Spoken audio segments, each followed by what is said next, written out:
छंद बोलिव तमे तमे याठी से कथा हबन वसुधा पति पद उचित नुहे से दामाता तार राजा दशरथ पचारे कई कई कहीं राम राजा हो पारिबो ना राजपद पई से अनुपयुक्त जेणु वसुधा पति पद उचित नुहे से जामाता तार से जेणु तांकर जामाता ना जामाता हेले भूल कौन होला ना राम होउछंती ये पृथ्वी मातार जोई राम को राजा करबा पई हेले सीए पृथ्वी माता सहित तांकर विवाह करा जीवो बा अभिषेक करा जीवो प्रथमे पृथ्वी सहित अभिषेक हैला परे तापरे जणे राजगादी की जीवन ना मिछ ना सत मो पई कहंतुनी सोनादास मो पई कहंतुनी आपण माने पंडित बसछन ताहा उची निर्जास कथा आ कुआडे नारायण को तीनटा स्त्री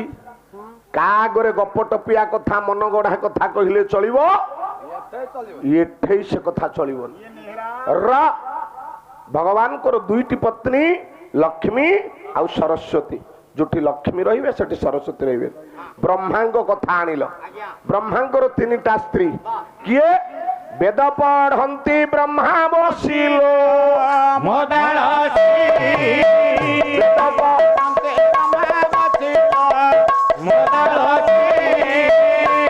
पढ़ू पढ़ू कहूँ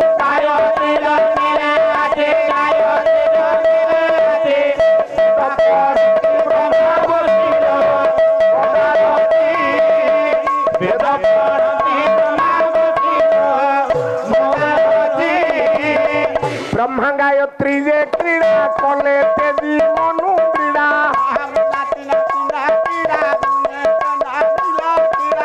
ब्रह्मा गायत्री जे क्रीड़ा कले तेजी मनु क्रीड़ा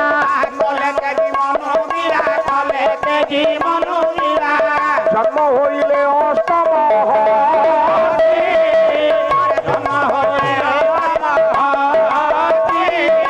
ब्रह्मा बोइले रे शिशि सृष्टि सर्जना करते सोटे सजना करते पढ़ते वेद बसिलो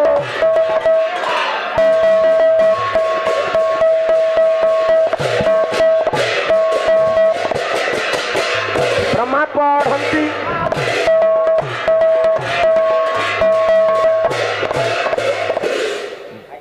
माँ प्रथम पत्नी सावित्री द्वितीय हेले गायत्री गायत्री को जन्म कौठौ गायत्री को जन्म ब्रह्मा को निश्वास गायत्री जन्म होइछंती तांको भलिया राति को जाक मु कहिबि सावित्री आ गायत्री गायत्री ब्रह्मांकर निश्वास जन्म होइछंती एबे 5 जन झियो 5 महाभूतु जन्म हेले वहन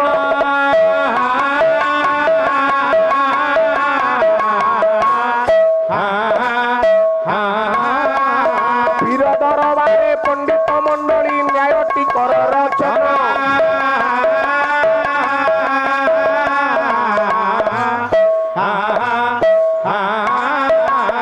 पांच महाभूत कौन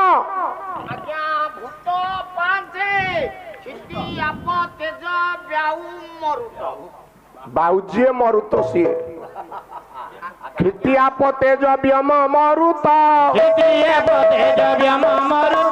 पंचभूत शरीर प्रकाश खिति माटी आप जल खिति आप तेज अग्नि वायु पवन आकाश 5टा महाभूत रे जीवात्मा मान भूत मान सृष्टि होइछंती 5 महाभूतरु 5टी झियो जन्म होइछंती सारे माटीरु झियो जन्म होइछंती माटीरु झियो जन्म होइछि सारे माटीरु को झियो जन्म होला यार केमति नेला रा 5टा झियोंक पई 5टी पुराण लिखा होइछि हिंदू शास्त्र देखबा ताले 5टा प्रथमे हेला खिति खितुरु जन्म किए खितुरु जन्म होउछंती माटीरु जन्म होउछि सीता माटीरु जन्म सीता नाय आज्ञा खिति आप आप कहले जल जलरू जन्म होउछंती लक्ष्मी तेज तेज कहले अग्नि अग्नि जन्म किए यज्ञ नळु हे होइला संभूता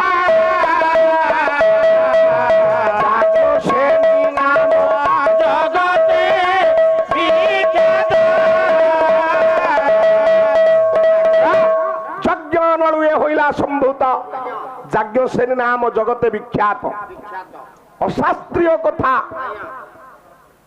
मु केबे कहवा भल पाए मो समान यज्ञ नलु जन्म हेले माँ यज्ञ सेनी द्रौपदी पांचाली कृष्णा यज्ञ सेनी तथैव पांडवी एक बरांच द्रौपदी नाम सटना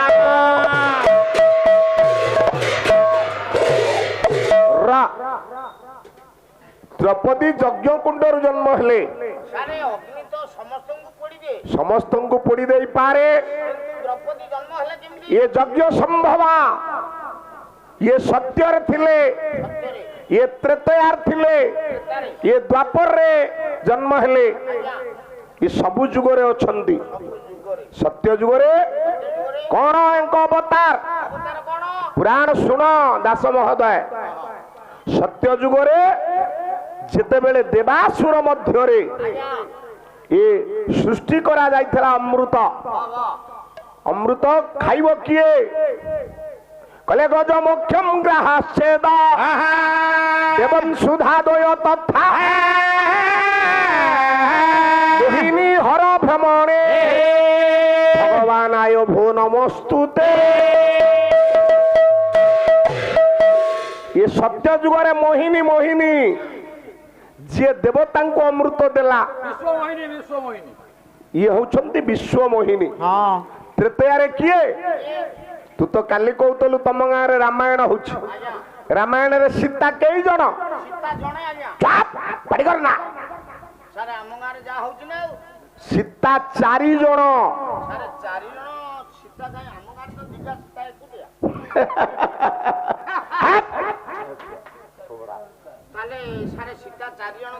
जड़े हेले जनक राजनंदिन सीता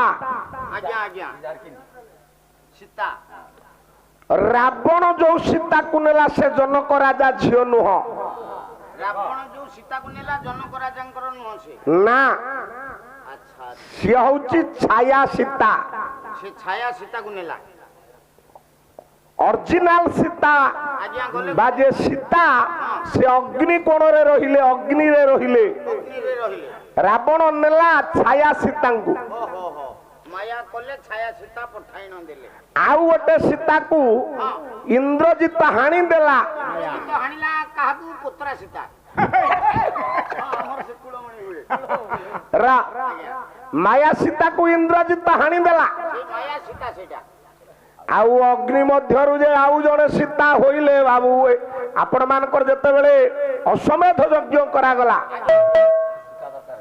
सेते बेले सीता दरकार हेले मां सीता नथिले ना ना से को सीता से हेले स्वर्ण सीता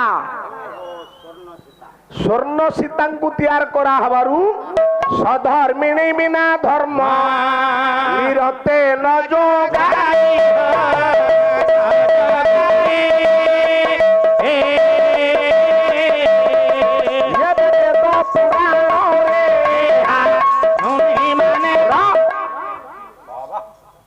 माँ न रहिले हब नाई कहले कुलगुरु कहले सीता नाहंती अश्वमेध यज्ञ असंपूर्ण गोटा स्वर्ण सीता तैयार करा गला कहू को याडे याडे सब मन पड़ जाउची जेते बेले स्वर्ण सीता तैयार सरी गला मूर्ति विश्वकर्मा ठाकुर तैयार होइछंती मूर्ति मंगला मूर्ति गणेश मूर्ति सरस्वती मूर्ति काली मूर्ति दुर्गा मूर्ति एगुड़ा सब तैयार हो सारा परे गुरु वशिष्ठ कहले स्लिपी कहले हे मर्यादामय पुरुषोत्तम राम तांको मुंडरे सिंदूर दे दियो सिंदूर देले से आपन को धर्मपत्नी हेबे अच्छा तापरे कोन कोले से राम ठाकुर मना कले କହିଲେ ମୁଁ ସିନ୍ଦୁର ଦେଇପାରିବିନି।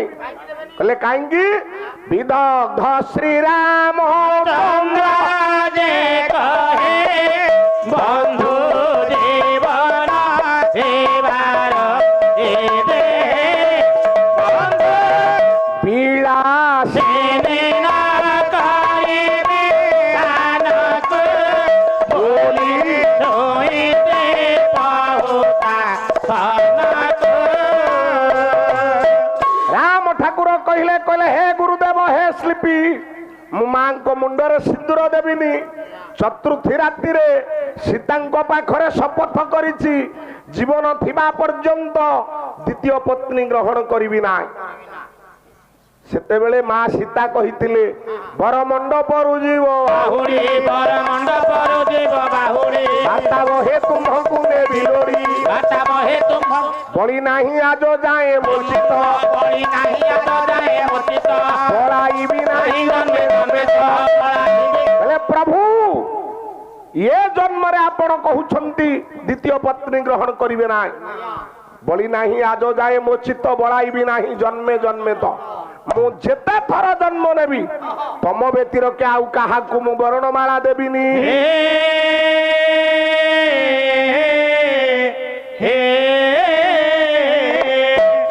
ବର ମଣ୍ଡପରୁ ଯିବ ବାହୁଡ଼ି ବର ମଣ୍ଡପରୁ ଯିବ ବାହୁଡ଼ି ବାତା ବହେ ତୁମ୍ଭଙ୍କୁ ନେବି ଲୋଡ଼ି। ବାଟା ବହେ ତୁମ୍ଭଙ୍କୁ ନେବି ଲୋଡ଼ି। ସେଇଥିପାଇଁ ଆର ଜନ୍ମରେ ସୀତା ହୁଅନ୍ତି ରୁକ୍ମିଣୀ। ବାପା ଭାଇ ଗୋଟିଏ ବର ଠିକ କରିଥିଲେ ଶିଶୁପାଳ। ମା ଚିଟାଉ ପଟାଇ ଗୋଟେ ବ୍ରାହ୍ମଣ ହାତରେ ନେଇ ଆସିଲେ ଭଗବାନଙ୍କୁ ହାତ ଟେକିଦେଲେ ଉପରକୁ ପ୍ରଭୁ ନେଇଗଲେ କୋଳରେ ବସାଇ ଦେଲେ। ସଜ୍ଜନ କହୁ କହୁ ଏ ଦିଗକୁ ଆସିଲି କାହିଁକି କହୁଥିଲି ନା ଅଗ୍ନିରୁ କିପରି ସମ୍ଭବ ହେଲେ ଆପଣ ମାନଙ୍କର ଦ୍ରୌପଦୀ। ସତ୍ୟରେ ଯେତେବେଳେ ମୋହିନୀ ବିଶ୍ୱ ମୋହିନୀ କାମ ସରିଗଲା ଭଗବାନ କହିଲେ ତମ କାମ ସରିଗଲା। ବିଶ୍ୱ ମୋହିନୀ ହାତ ଯୋଡ଼ିଦେଲା ପ୍ରଭୁଙ୍କୁ କହିଲା ପ୍ରଭୁ ମୋ କାମ ସରିଗଲେ ମତେ ପଠାଇଦେବେ ଆପଣଙ୍କ କାମ ବେଳେ ମତେ ଡାକିବେ। ସମ୍ପଦ ବେଳେ ସର୍ବେଶ ବିପଦେ କଣ କହିଲେ ପ୍ରଭୁ ମୋ କାମ ସରିଗଲା ମୁଁ ଏବେ କରିବି କଣ? ମୁଁ ଆପଣଙ୍କୁ ହାତ ଯୋଡୁଛି ଭଗବାନ ମୁଁ ଆପଣଙ୍କୁ ହାତ ଯୋଡୁଛି ମୁଁ ଆପଣଙ୍କ ଅଙ୍ଗର ସୃଷ୍ଟି ହେଇଛି ମତେ ଆପଣଙ୍କ ଅଙ୍ଗରେ ରଖନ୍ତୁ। ଅଖିଳ ବ୍ରହ୍ମାଣ୍ଡ କର୍ତ୍ତା ଠାକୁର ଅଭିରାମ ପରମହଂସ ପାଲା ଶୁଣ ଭାଇନା ଶୁଣ ପାଲାରେ ଭାବ ନ ରହିଲେ ହବନି। କଥା କହିବାର ଶୈଳୀ ଗାଇବାର ଶୈଳୀ ଭିନ୍ନ। ବିଶ୍ୱ ମୋହିନୀ ହାତ ଯୋଡି ଦଉଛି ପ୍ରଭୁ ପ୍ରଭୁ ଅଖିଳ ବ୍ରହ୍ମାଣ୍ଡ କର୍ତ୍ତା ମୋ ଜୀବନ ସ୍ୱାମୀ ମୋ ଜୀବନ ସ୍ୱାମୀ ଗତି ଆଉ ନାହିଁ ଭାଇ ଅଛି ଭ୍ରମୀ ମୋତେ ଦିଅ ତ ପ୍ରେମ ମୋତେ ଦିଅ ତବ ପ୍ରେମ ସର୍ବନ୍ତର୍ଯାମୀ ନାଥ ପୁରୁଷ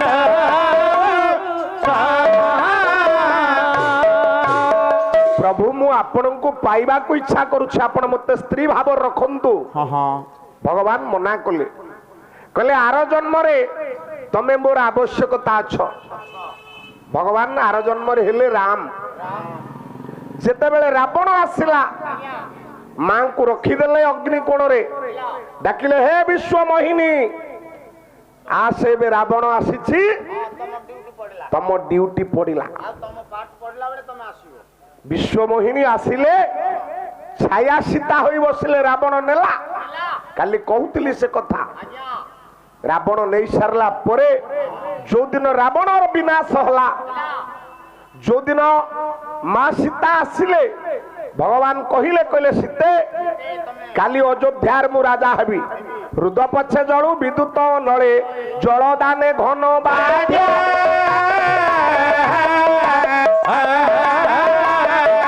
ସୁଖ ଦେବୀ ରାଜା ତୋଷିବୁ ପରଜା ତେବେ ରେ କରନା ରାଜା प्रजा मान कहिबे यंकर स्त्री को रावण चोरे नेला ता पूर्वरे रखिला हेले एपर्यंत ये सत्य के असत्य आमे जानी पारलु तमे अग्नि परीक्षा दियो मां सीता से दिन कांदिकिरी कहिथिले कहले प्रभु जीवने न पारिली ओ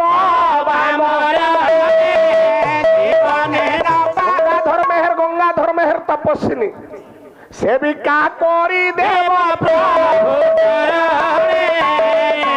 हे लक्ष्मण मु जीवन रे प्रभु सेवा करि पारनी मरीगला पर भी प्रभु सेवा करबा पाई मोर इच्छा अछि सेदिन मां कहिथिले सज्जन कहीं कथा कहते बहुत डेरी हम जिते बड़े माँ सीता अग्नि रे पशिले माँ सीता अग्नि रे पशिला परे बाबूरे पुनर्बार जिते बाहर से विश्वमोहिनी बाहरला कहला प्रभु दीटा जन्म है मते आर जन्म रे सत्य जुग रे विश्वमोहिनी कल ये जन्म रे तम काम पाई तम स्त्री की रक्षा करने को जाई मते गोटा छाया सीता रूप दे रावण हाथ में पठे देल ये जन्म रे मते विवाह कर भगवान कहिथिले कहले हे विश्वमोहिनी ये जन्म रे द्वितीय पत्नी मु ग्रहण करिबि ना जुग को जुग यही मते परमानंद आर जन्म रे आसीबी तुमको आउ गोटा जन्म पर्यंत अपेक्षा करने को पड़ो ना तमे अग्नि रे रह अग्नि रु बाहर से तुमको गोटा स्वामी नुह एबे 5 गोटी स्वामी तुमको मुही जे करुथि प्रदान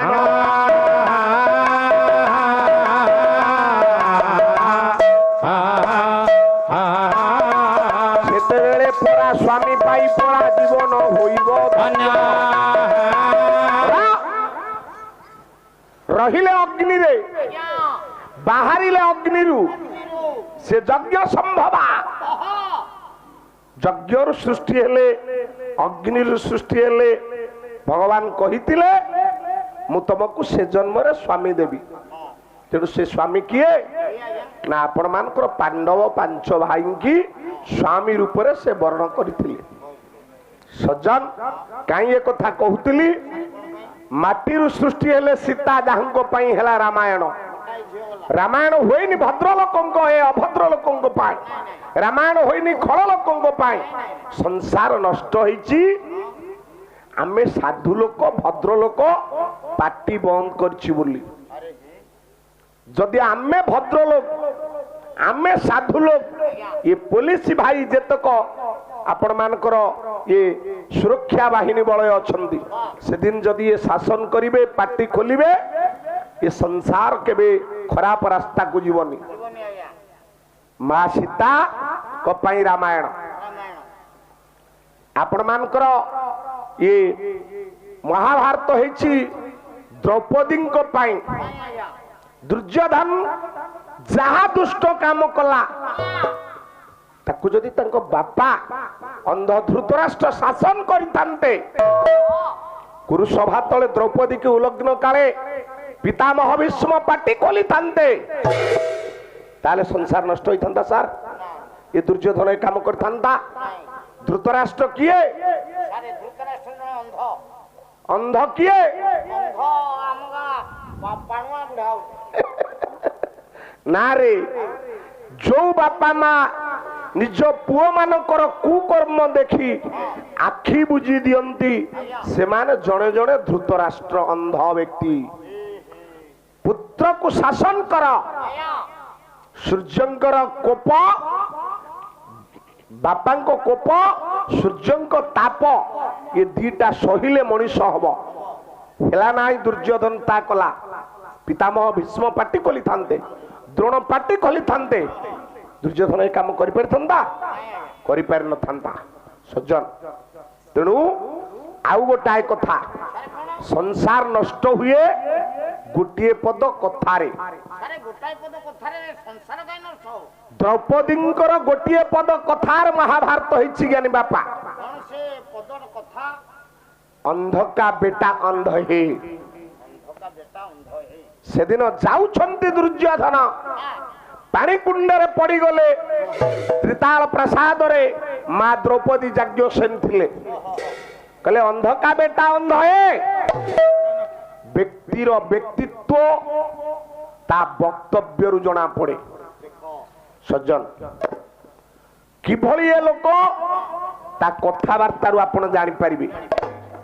କିଭଳି ଏ ବ୍ୟକ୍ତି ତା ଶାଳୀନତା, ତା ବେଶ, ତା ପୋଷାକ ଏହା ଆପଣ ମାନଙ୍କୁ ଜଣେଇଦବ। ସାଧୁ ନ ଚିହ୍ନିବ ଖାଲି ଚିତାରୁ, ସାଧୁ ନ ଚିହ୍ନିବ ଖାଲି ଚିତାରୁ, ଧନୀ ନ ଚିହ୍ନିବ ଲୁଗା ଜୋତାରୁ। ଧନୀ ନ ଚିହ୍ନିବ ଲୁଗା ଜୋତାରୁ। ଜଣେ ତିଳକ ମାରିଦେଲେ, ଦି ଚାରିଟା ରୁଦ୍ରାକ୍ଷ ମାଳ ପକେଇଦେଲେ, ସେ ସାଧୁ ନୁହନ୍ତି। ସାରେ ସାଧୁ ବୋଲି କେମିତି ଜାଣିବ? ଜଣେ ପ୍ୟାଣ୍ଟ ସାର୍ଟ ପିନ୍ଧି ବୁଟ ପିନ୍ଧିଦେଲେ, ରୁମାଲୁରେ ମୁହଁ ଝାଡି ହେଲେ, ଦି ଚାରିଟା ମୁଦି ପିନ୍ଧିଦେଲେ, ସେ ଧନୀ ଲୋକ ନୁହଁ। ତାହେଲେ ଧନିଆ କାହାକୁ କହିବା? ସଜ୍ଜନ କାହିଁ ଏ କଥା କହୁଥିଲି ନା ଦ୍ରୌପଦୀ ସେଦିନ ଯଦି ନ କହିଥାନ୍ତେ, ଦୁର୍ଯ୍ୟୋଧନ ଉପରକୁ ଚାହିଁଲା, କହିଲା ଅନ୍ଧକା ବେଟା ଅନ୍ଧ। ମୁଁ ଅନ୍ଧ ପୁଅ ନୁହଁ, ଅନ୍ଧ ମୋ ବାପା ହେଇପାରେ, କିନ୍ତୁ ମୁଁ ଅନ୍ଧ ନୁହଁ। ମୋ ଆଖିରେ ଦିନେ ତୋର ସମ୍ପୂର୍ଣ୍ଣ ଶରୀର ଦେଖିବି। ଦ୍ରୌପଦୀ ମନେ ରଖିଥା। କୁରୁ ସଭା ତଳେ ଶୁଣି ଦ୍ରୌପଦୀ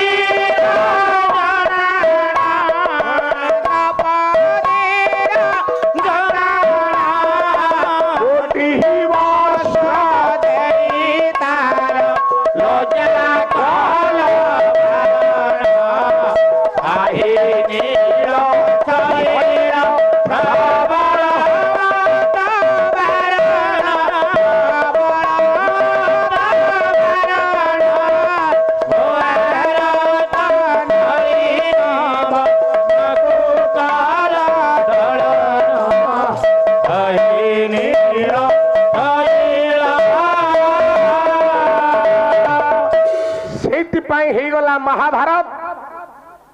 ଗୃହ ଯୁଦ୍ଧରୁ ବିଶ୍ୱ ଯୁଦ୍ଧରେ ପରିଣତ ହେଲା। ଦିଟା ଯୁଦ୍ଧ ଏଯାବତ ଆଉ ସୃଷ୍ଟି ହେଇନାହିଁ ପୃଥିବୀରେ। ଗୋଟା ଯୁଦ୍ଧ ରାମ ରାବଣଙ୍କର, ଗୋଟିଏ ଯୁଦ୍ଧ ମହାଭାରତର। ଚାଲିଲାଣି ୟୁକ୍ରେନ ରୁଷିଆ, ବର୍ଷେ ପରେ ହବଣି ବୋଧେ ଯୁଦ୍ଧ ହେଇପାରୁଛି। ସେ ଯୁଦ୍ଧ ସହିତ ସମାନ ହେଇପାରିବ ନାହିଁ। ଲକ୍ଷ୍ମୀ କପାଇଁ ଲକ୍ଷ୍ମୀ ପୁରାଣ ତିନିଟା କଥା ତ କହିଲେଣି। କ୍ଷିତି ଆପ ତେଜ, କ୍ଷିତି ମାଟିରୁ ସୀତା, ଜଳରୁ ଲକ୍ଷ୍ମୀ, ଲକ୍ଷ୍ମୀଙ୍କ ପାଇଁ ଲକ୍ଷ୍ମୀ ପୁରାଣ। ଅଗ୍ନି ଦ୍ରୌପଦୀ ଆପଣ ମାନଙ୍କର ମହାଭାରତ।